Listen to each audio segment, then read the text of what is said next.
Hey, welcome to this version of Hope in the Darkness. We're glad that you're with us, and I hope that this series has been helpful. Tonight we're going to talk about kind of a belief crisis. I don't know about you, I'm kind of weary of Siri-given directions. I've had a lot of issues with that. The biggest problem I ever had with directions with GPS was I took a whole mission team to Australia. This is before GPS was really on cell phones. And so we had a Garmin and we couldn't get anywhere. It took us all these other places and it just didn't work. Come to find out that the owner of the Garmin had forgot to upload the current software, and so it just didn't work.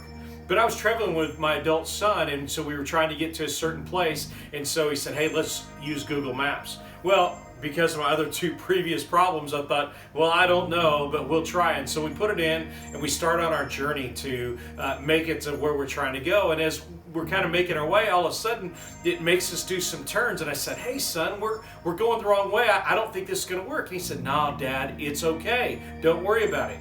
And so it's kind of putting us in different areas, what I consider a detour. We're completely headed the wrong way. And I said, son, I think this thing has no clue. And he said, listen, Dad, sometimes Google Maps will reroute you, put you on a detour because there's traffic or construction or things like that. He said, just trust it, you'll be okay. Well, after a few minutes, we got back, headed in the right direction. We ended up where we're supposed to go. I think that's a lot like our Christian life, is that we're going along, things don't seem the way that we want to, and so all of a sudden we begin to say, is my faith valid? Can God really lead me through this? Can I overcome in the direction that I'm going? And so we get turned around or whatever, and our faith in God begins to struggle because things don't look like the way that we want. But if you're like me, a lot of times I'm more advising God than listening to Him. And so it's easy to second guess about where we are. There's no question that a lot of us in our lives right now, with all the tension and disease and things and brokenness in the world, we wonder, where is God in the midst of this? And our faith begins to suffer because we're not trusting the one that's going to get through us. So our text tonight is Habakkuk chapter 1, verses 12 through chapter 2 and verse 1.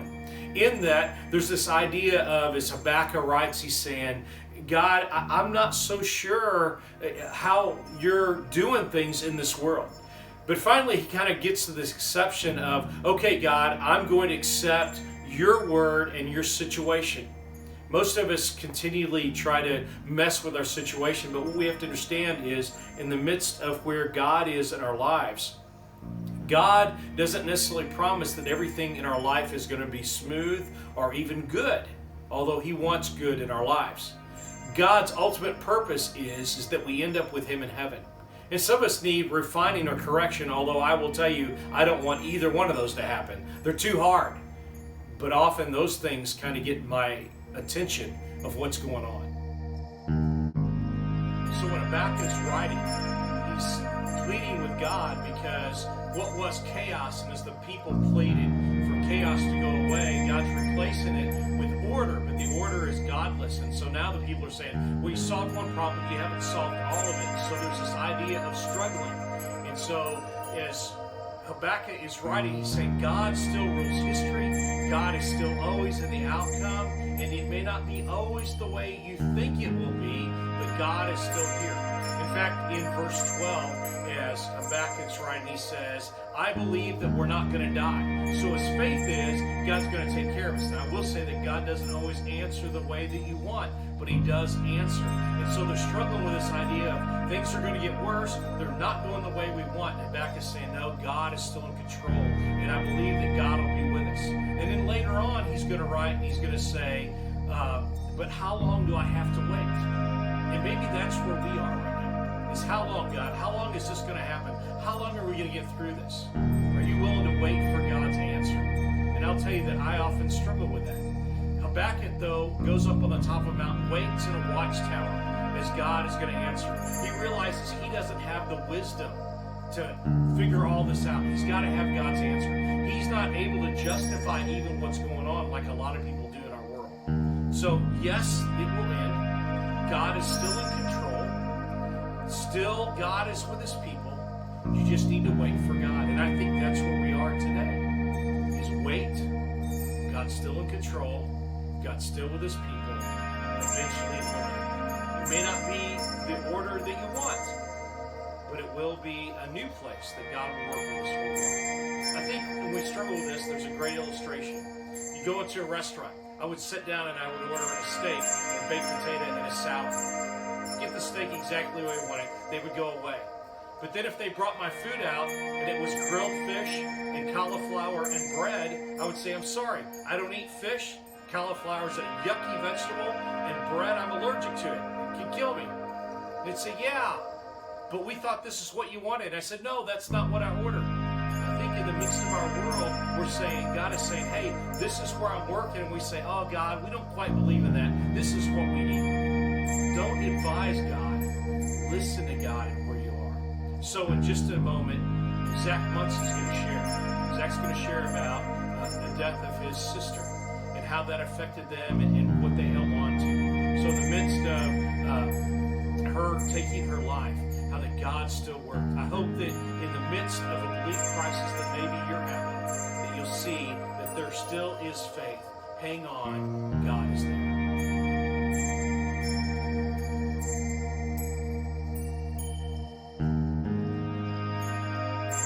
It was the spring semester of my senior year in college. March 4, 1983 to be exact. It was the Friday before spring break was to begin. Lots of excitement, as there usually is on a Friday before spring break. Things were going well in my life. My wife and I, which was my fiance at that time, we were planning on getting married in the summer, so we were making wedding plans. I was planning on proceeding on to law school. My sister Candy was in college with me. We were getting ready to graduate in a couple of months. She was pursuing a degree in nursing. That's a little bit interesting because she's a couple of years older than me, but the way her schedule worked out and the way life experiences were for her, we ended up being seniors the same year. That day was pretty ordinary for me. I went to my classes like I did. I worked a little bit in between classes, but this is the day before cell phone, remember? But I kept getting contacted about whether or not I'd seen my sister Candy. I had not seen her that day. And so when I got home, Mom and Dad were a little concerned because they haven't heard from Candy. She wasn't home. And so we started calling friends and people that we thought may know where she is, so nobody could find out where she was. It wasn't until later that evening that my parents got that dreaded contact where the police came to the house and said, we found Candy. You need to go to the emergency room immediately.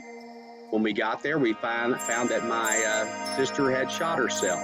Sadly, what had happened was one of my classmates, a fellow classmate who also works for the Searcy Police Department, he's the one that found Candy. He found her late in the evening, sitting in a park behind one of our local churches. He knew Candy. He called out to her. It kind of startled her, apparently. And he actually witnessed my sister shoot herself. The first time she tried, she missed. I think it's because my friend startled her. The second one, though, she shot herself. So he was the one, my friend was the one who picked her up and rushed her to the emergency room. Think about having to deal with that all of your life. To see a friend commit suicide in your presence and you couldn't do anything to stop that. Well, things were very serious, and so they moved my sister to Little Rock, and so my family went to Little Rock and stayed there. Over the weekend, we were hanging on to every positive information that doctors would share with us. We were mourning a little bit when we get negative information, things that weren't going so well. We went through the weekend. Monday, we thought things may be better. They really didn't. When we got to Tuesday there after we're in the middle of spring break at this time, the doctor said there just hasn't been any brain activity. Nothing's happening. We're just keeping her alive by machines. So my parents had to make that awful decision to end life support. Surrounded by family, my sister ended up passing away that day. That's a major tragedy that my family went through. Caught us all off guard. Nobody expected that. We don't even know why. There was no suicide note. It seemed to be spur of the moment. We tried to find information and maybe piece together some of the information. All we know is we don't know what happened. But it was a major tragedy. Now, how did we get through that? That was a 2-by-4 that hit us in our face. Well, what sustained us, that's the word I should say, is what sustained us was our church family. When we were in the hospital, one of my sister's longtime friends and a neighbor just came and sat. He never said anything. He just sat. Another friend at that time who didn't live in Searcy, but now he does live in Searcy, and he's one of our shepherds. He came and ministered to us every day in the hospital. Friends and family and neighbors, everybody came to surround us. Candy's friends came out and supported us. We felt like Moses being held up with the staff. We had our church family holding us up during this time. That was a major tragedy. This caught us all off guard. And so we cried out Psalm 22:1 very often. My God and my God, why have you forsaken me? Why are you so far from saving me? So far from my cries of anguish? We screamed that often because we didn't know what was going on. Why did he do this? Candy was getting ready to graduate. She was excited about being a nurse. Things were going well. Why did you take her? Well, I don't know that I'll ever know that answer, but I do know this, that even when tragedies in life hit us, God hasn't forsaken us. That's the cry that we hear in Psalm. That's the cry that Jesus repeated on the cross. There was a purpose for Jesus being on the cross. I'm sure there's a purpose for my sister passing away. I can only surmise what it may be. Maybe things were going so well in my family that we needed to be knocked flat on our backs. Because you know, when you're laying on your back, the only way you can look is up.